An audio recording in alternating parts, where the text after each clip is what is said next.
अस्सलाम वालेकुम dear students, welcome to my YouTube channel Professor Physics. हम फर्स्ट ईयर का चैप्टर नंबर 1 मेजरमेंट्स हमने स्टार्ट किया था, तो उसका हम थर्ड लेक्चर देखने जा रहे हैं। बेसिकली इससे पहले हमने 2 लेक्चर्स देखे थे, इंट्रोडक्शन टू फिज़िक्स और देन हमने देखा था फिजिकल क्वांटिटीज़ रेडियन और स्टीरेडियन। आज हम देखते हैं कि हमारे पास साइंटिफिक नोटेशन क्या है, प्रीफिक्सेस क्या होते हैं, इनका क्या यूज़ हम करते हैं डेली लाइफ में। तो एक नॉर्मल सी बात है कि अगर डेली लाइफ में आप देखें तो हमारे पास ज़मीन से लेकर चांद तक का जो फासला है वो बहुत ज़्यादा है। इसका मतलब है कि एक बहुत बड़ी क्वांटिटी हमारे पास आएगी न्यूमेरिकल फॉर्म में। अब इसको सिंप्लीफाई करने के लिए हम क्या करते हैं, इस क्वांटिटी को 10 की पावर में लिख लेते हैं। इससे क्या होता है कि आपके पास बहुत बड़ी जो क्वांटिटीज़ होती है वो आप उसको सिंपली करने के लिए 10 की पावर में लिख लेते हैं, तो आपके पास चीज़ें सिंप्लीफाई हो जाती हैं। तो यही बेसिकली हमारे पास साइंटिफिक नोटेशन का यही रोल, यही इंपॉर्टेंस है कि हम बहुत बड़ी क्वांटिटीज़ को 10 की पावर में लिख लेते हैं। ठीक है, तो आइए हम देखते हैं कि हमारे पास साइंटिफिक नोटेशन क्या है, फिर हम एग्जांपल्स कुछ देखते हैं, फिर हम देखेंगे कि हमारे पास प्रीफिक्सेस क्या होते हैं, इनका यूज़ क्या है। तो सबसे पहले हमारे पास जो साइंटिफिक नोटेशन है वो बेसिकली क्या होता है। Scientific notation is a way of writing numbers as power of 10। आपने क्या करना है, आपने अदाद को 10 की पावर में लिखना है। अगर आपके पास बहुत बड़ी क्वांटिटी है, आप उसको सिंपली 10 की पावर में लिख लेंगे तो हमारे पास वो चीज़ सिंप्लीफाई हो जाएगी। लेकिन ये एक साइंटिफिक नोटेशन का एक तरीकाकार है। सबसे पहले इसमें आपने 3 इंपॉर्टेंट बातें याद रख लें, या आप ये भी समझ लें कि हमारे पास इसमें साइंटिफिक नोटेशन में हम 3 इंपॉर्टेंट रूल्स अप्लाई करते हैं। अगर हमें किसी भी क्वांटिटी को साइंटिफिक नोटेशन में लिखना है तो हमें 3 रूल्स उसके ऊपर अप्लाई करने पड़ेंगे। सबसे पहले हम देख लेते हैं कि हमारे पास whenever the decimal point is shifted towards right then power of 10 will be negative. जब भी आप डेसिमल पॉइंट को राइट की तरफ शिफ्ट करेंगे तो आपके पास जो 10 की पावर है वो आपको नेगेटिव लिखनी पड़ेगी। ठीक है, और सेकंड रूल हमारे पास क्या है, whenever the decimal point is shifted towards left then power of 10 will be positive. और जब भी आप डेसिमल पॉइंट को लेफ्ट की तरफ शिफ्ट करेंगे तो आपके पास 10 की पावर क्या लिखेंगे, पॉजिटिव। और लास्ट वन जो है ना, ये क्वाइट इंपॉर्टेंट है। ये हमारे पास है कि there should be non zero digit before the decimal point. जब भी आपने डेसिमल पॉइंट, ये जिसको हम आसान ज़ुबान में इशारिया बोलते हैं, जब भी आपने उसको शिफ्ट करना है तो हमारे पास लेफ़्ट साइड पे हमेशा एक नॉन ज़ीरो डिजिट होना चाहिए। अब ये जो 3 इंपॉर्टेंट रूल्स हैं इनको हम यहाँ पे अप्लाई कर लेते हैं एग्जांपल्स के थ्रू। फर्स्ट करें, हमारे पास ये 137.2 हमारे पास कोई क्वांटिटी है, इसको हमने साइंटिफिक नोटेशन में लिखना है। तो ये हमारे पास स्टूडेंट डेसिमल पॉइंट है, इसको हम शिफ्ट करें यहाँ पे तो ये हो जाएगा हमारे पास 1.37 multiply by 10 raise to the power.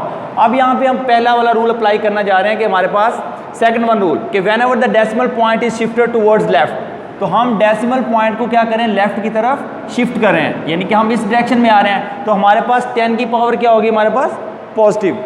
तो बेसिकली हम यहाँ से इसको शिफ्ट करेंगे तो हमारे पास 10 की पावर आ जाएगी +2।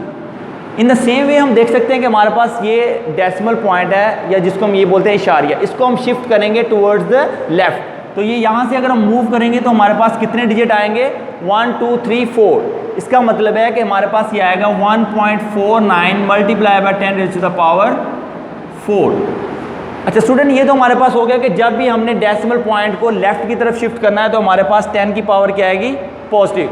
अब सेकंड वन जो हमारे पास, फर्स्ट ये था हमारे पास रूल कह लें कि whenever the decimal point is shifted towards right then power of 10 will be negative. अभी ये हमारे पास डेसिमल पॉइंट स्टूडेंट्स यहाँ पे है, इसको अगर हम राइट की तरफ शिफ्ट करेंगे तो बेसिकली हमारे पास जो 10 की पावर है वो क्या आएगी, नेगेटिव। तो इन द सेम वे अगर हमने यहाँ पे इसको शिफ्ट करना है तो ये हमारे पास कितने डिजिट है, 1 2 3 4। तो इसका मतलब ये हमारे पास आएगा 2.3 multiply by 10 raise to the power -4। ठीक है, इन द सेम वे हमारे पास यहाँ पे डेसिमल पॉइंट यहाँ पे है, इसको आप शिफ्ट करें यहाँ पे 1 2 3 4 5 6। It means that 4.5 multiply by 10 raise to the power -6। तो स्टूडेंट्स ये बेसिकली हमने ये रूल्स तीनों अप्लाई किए हैं। और एक चीज़ जो इंपॉर्टेंट आपने याद रखनी है, थर्ड पॉइंट, उसमें हमने कहा था कि there should be non zero digit before decimal point. इन चारों आंसर में आप देखें कि डेसिमल पॉइंट के लेफ्ट पे एक नॉन जीरो डिजिट अवेलेबल है हर केस में। ठीक है, अब स्टूडेंट्स इसी तरह हमारे पास हम देख लेते हैं कि प्रीफिक्सेस क्या होते हैं। हमारे पास प्रीफिक्सेस जो होते हैं ना, ये हमारे पास वो नंबर्स होते हैं, वो लेटर्स जो होते हैं जो हम किसी भी ऐसे यूनिट से पहले लगाते हैं। अब डेफिनेटली आपके ज़हन में एक बात आएगी कि इसका रोल क्या है, इसको हम क्यों पढ़ते हैं, इसका यूज़ क्या है फिज़िक्स में।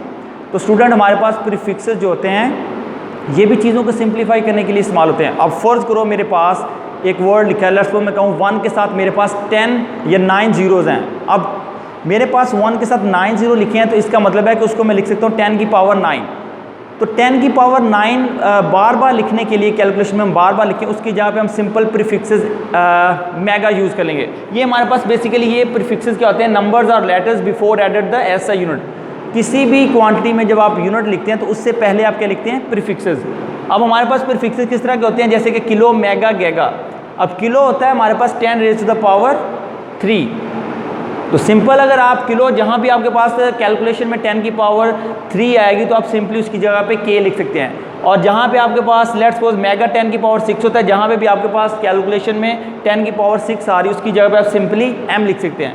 और इन द सेम वे अगर आपके पास कैलकुलेशन में कहीं पे 10 की पावर 9 आ रहा है उसकी जगह पे आप सिंपली g लिख सकते हैं। और ये सो ऑन है, किलो, मेगा, गीगा, टेरा, पीटा, एक्सा, फेम्टो, सो ऑन, ये मूव करते रहते हैं, आगे हैं हमारे पास टेबल।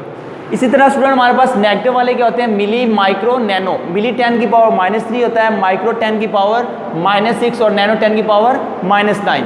और इनकी नोटेशंस क्या हमारे पास, 10 की पावर -6 को मिली कहते हैं, m से रिप्रेजेंट करते हैं, और 10 की पावर -6 को हम माइक्रो, इसको बेसिकली म्यू पढ़ते हैं, ये ग्रीक वर्ड है। और नैनो अगर हमारे पास 10 की पावर -9 कहीं पे आ जाए तो हम उसको सिंपली n लिख सकते हैं। अब हम स्टूडेंट्स देख लेते हैं कि इनका एडवांटेज क्या है प्रीफिक्सेस का। सबसे पहले अगर हमारे पास ये कोई न्यूमेरिकल वैल्यू है जिसको हमने साइंटिफिक नोटेशन में कन्वर्ट करके हमने यहाँ पे लिख लिया। अब यहाँ पे देखें तो हमारे पास 10 की पावर क्या है, 3। तो 10 की पावर 3 प्लस वाली हमारे पास क्या कहलाती थी, किलो। तो सिंपली मैं क्या करता हूँ, मैं यहाँ पे लिख लेता हूँ 4.3 kilo joule. In the same way student यहाँ पे देखें तो हमारे पास 10 की पावर क्या है, 6। तो 10 की पावर 6 हमारे पास क्या होती है, मेगा। तो सिंपली इसकी जगह पे मैं लिख सकता हूँ 3.2 मेगा पास्कल। और इन द सेम वे यहाँ पे हमारे पास 10 की पावर 9 है तो इसकी जगह पे हम लिख सकते हैं गीगा। तो यहाँ पे आएगा हमारे पास 1.4 गीगा वॉट। अब ये माइनस वाले जो प्रीफिक्सेस हैं इनको आप देख लें कि हमारे पास 10 की पावर -3 है तो इसकी जगह पे क्या आएगा, मिली आएगा। तो यहाँ पे देखें स्टूडेंट तो हमारे पास 10 की पावर -3 है तो इसकी जगह पे सिंपली m लिख सकता हूँ, मिली। तो ये हमारे पास आएगा 2.3 मिलीमीटर पर सेकंड। और यहाँ पे हमारे पास 10 की पावर -6 आता है तो 10 की पावर -6 की पे हम लिख सकते हैं माइक्रो। तो ये आएगा हमारे पास 8.7 माइक्रो न्यूटन पर मीटर स्क्वायर। और यहाँ पे इन द सेम है 10 रेज़ टू द पावर -9 जो होता है इसकी जगह पे हम क्या लिख सकते हैं, नैनो। तो ये आएगा हमारे पास 7.4 नैनो जूल। तो स्टूडेंट्स ये हमारे पास प्रीफिक्सेस जो होते हैं ये क्वांटिटीज़ को सिंप्लीफाई करने के लिए हम इस्तेमाल करते हैं। तो hopefully you will understand the lecture and we will meet in the next lecture and we will discuss the errors, systematic error, random errors. So thanks, अल्लाह हाफिज़।